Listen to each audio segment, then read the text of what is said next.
welcome. It's Tuesday. This is Transformation Tuesday. If this is your first time here, welcome. I'm glad you're here. Please introduce yourself in the comments. I would love to meet you. I am Stephanie Doyer, the founder of Equipped to Conquer, the author of Sharing Your Faith. So, what is Transformation Tuesday? Transformation Tuesday is where we talk about all things transformational.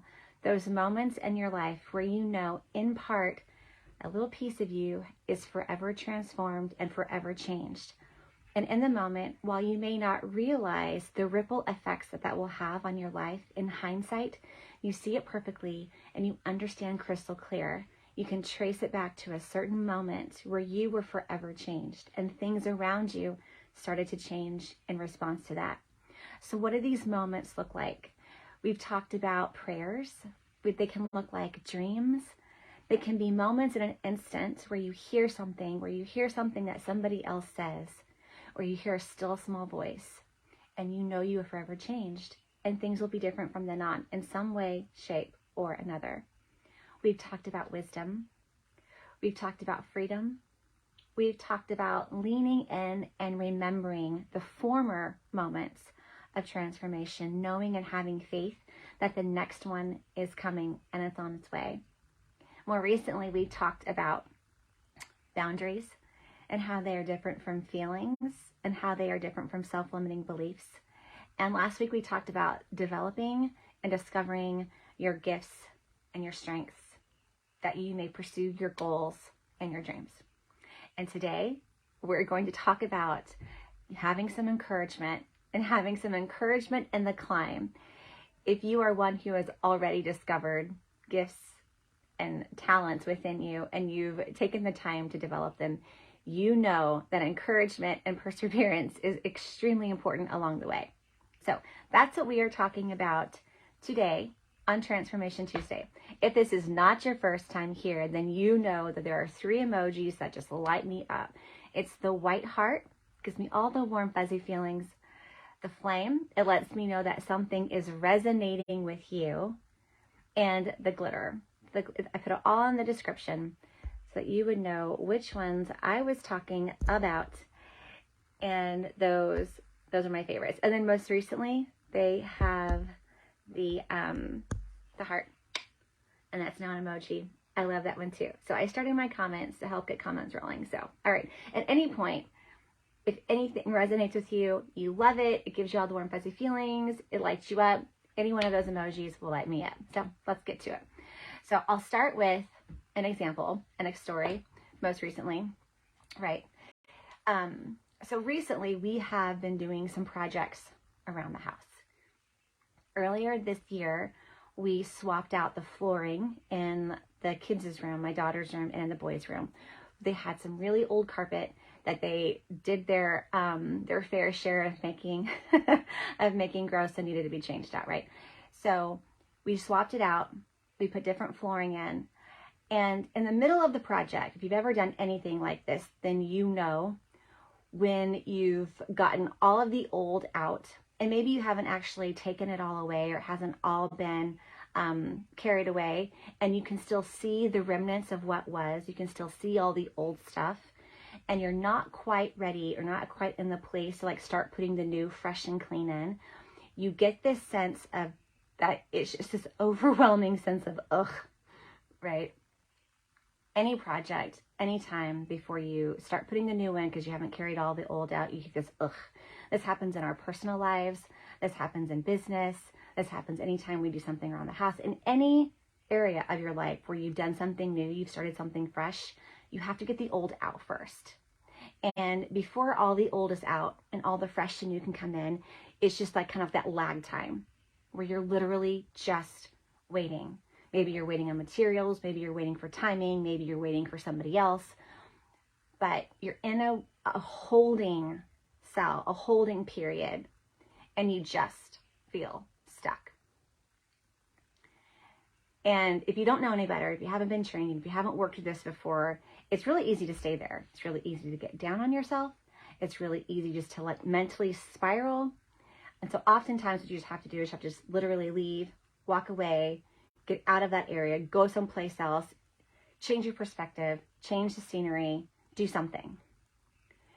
And so today we're talking about just knowing that it's literally just a holding cell. It's a holding place. It's a waiting place. The time is coming. It will change. The new, the fresh will come, and you will lay it out, and then things will be restored, and it will be better than it was before. Anybody else experience this and are going through something like this? So a reason this is being brought up. So after we finish with the flooring and you get everything cleaned up and you wipe it all down, everything's fresh and new, you feel fresh and new on the inside, right? Because as you're doing new things, like especially in the space around you, it brings up old stuff, right? It brings up old thoughts. It brings up old feelings. You have memories that are triggered by doing something where you might be in a certain spot or a certain space and the memory of something happened, and then it kind of like, you can spiral out and think of all the memories and just brings up stuff. It's kind of like the more you update and upgrade the space around you, like it's an opportunity for you to work through all the old, reframe it if you need to, get a fresh new perspective on it if you need to, clean it up if you need to, take out the trash if you need to, and then put something new and fresh back in its place. So a couple months ago, we did the floors in my kids' room, and they're beautiful and they're done. I've posted things on Instagram about it. And now we're finishing out building triple bunk beds for our boys' room. We have 3 boys. They're all going in the same room. So pray for them, because the age difference is can be quite tricky for some of them. Anyways, so we're in the process of building, right? As of right now, there wasn't anything old that needed to be carried out, but we had to do a little bit of rearranging. We have things in the living room. We have mattresses that, are in the living room and in the hallway while we're getting the new beds in there in place. So it's kind of like an upheaval, in a state of upheaval, right? But it's temporary. Whatever the upheaval is temporary, as long as you consistently take a next step forward. Obviously, we're not just going to leave mattresses in the living room and in the hallway, tools out. We're going to take the steps and the actions necessary to get it done so we can put it back so that it will be fresh and new and better than it was before. This applies to anything. That's just one area.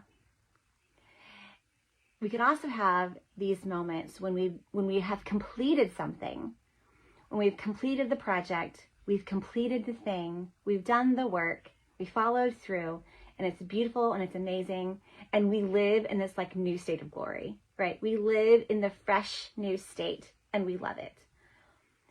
And then it can kind of start to fizzle out. And then it just kind of becomes just a natural part of things.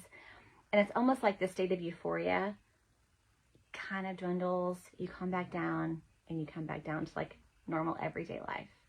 And it can be kind of like a withdrawal. It can be something that you look for the next one. It's almost like it can become addicting. Like, what's the next thing I can do? What's the next state of new and fresh that I can bring in? And while all of these are good and well, as long as it's necessary, I think it's just important to realize that there will be moments in between where it's not a state of upheaval. It's not a state of euphoric accomplishment or fresh, exciting beginnings, but there's just a waiting period in between. And I really believe that those waiting periods in between are for our benefit, for us to rest, and for us to take a break. If we were constantly in a state of upheaval, constantly in a state of cleaning out and throwing away, that's exhausting. It is pure exhaustion to do that over and over and over again. You need that break. You need that time of period of waiting, a time of refreshing, so that when the new comes, you are therefore energized so that you can have that ecstatic, euphoric state. Another example. So last week was one of the most exciting weeks of this year for me. I launched my next 4 classes that will be coming up throughout Q3 of this year. So starting in August, I'm teaching 4 classes. August, September, October, and November. I'm super excited. Class starts next week. If you're not in Integration Playbook yet, there's still time for you. We're still in pre-sale. Having said that, I'm waiting. I'm waiting for the class to start. I'm excited for it. I know what we're going to talk about. I know all of the wisdom that I want to impart to you, and yet I'm waiting. I'm waiting for it to happen. This is literally a timing thing. I can't make next Tuesday come any faster than it would have come otherwise. I'm waiting. It was literally a state of euphoria last week when I presented this and introduced this. It'll also be a state of euphoria and excitement because I'll actually be doing it. As of right now, I'm waiting. I'm still excited, but it's kind of like, almost like you feel like you're being held back, right? Like you're just a little bit of a pullback. It's coming, but not quite yet. Like building the anticipation for it. So this happens in different areas of our life. It happens seasonally. Sometimes there's more cleaning up that needs to happen. There's more upheaval that needs to happen, maybe because it wasn't being done incrementally along the way. So then there's a lot that has to happen all at once. But the most important part, I believe, in any of this is just to consistently, continually do the next thing while you're waiting, so that when it is time for the fresh and the new to come in, you are ready. There's no, oh, coulda, woulda, shouldas. There's no, I wish I would have done this. There's no just stopping and, dwelling in the stuff. It's a continual movement forward so that when the fresh and the new come, you can enjoy it and you have that next level of ecstatic excitement, euphoric accomplishment, because you have done the things to make it so. So I would love your thoughts on this. I would love your thoughts. Hello, Miss Mary Park. Good to see you. Daisy. So good to see you, my friends. So, as always, I encourage your thoughts. I encourage your feedback. I love talking about this. I love discussing this. So, drop it in the comments and or send me a message. If you are not registered for Integration Playbook, it starts next Tuesday. There's a link in my bio for the access to it. The price goes up next Monday, so I would highly encourage you jump in now while it's still in pre-sale. Hi, Mary.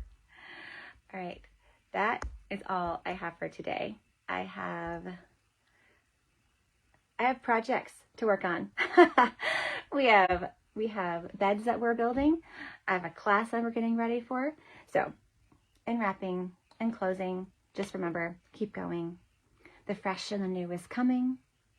You're just in a waiting cell, a waiting period, a holding pattern, so that you are ready and you are refreshed, so that you can have the fresh, the good, and the new in all its glory.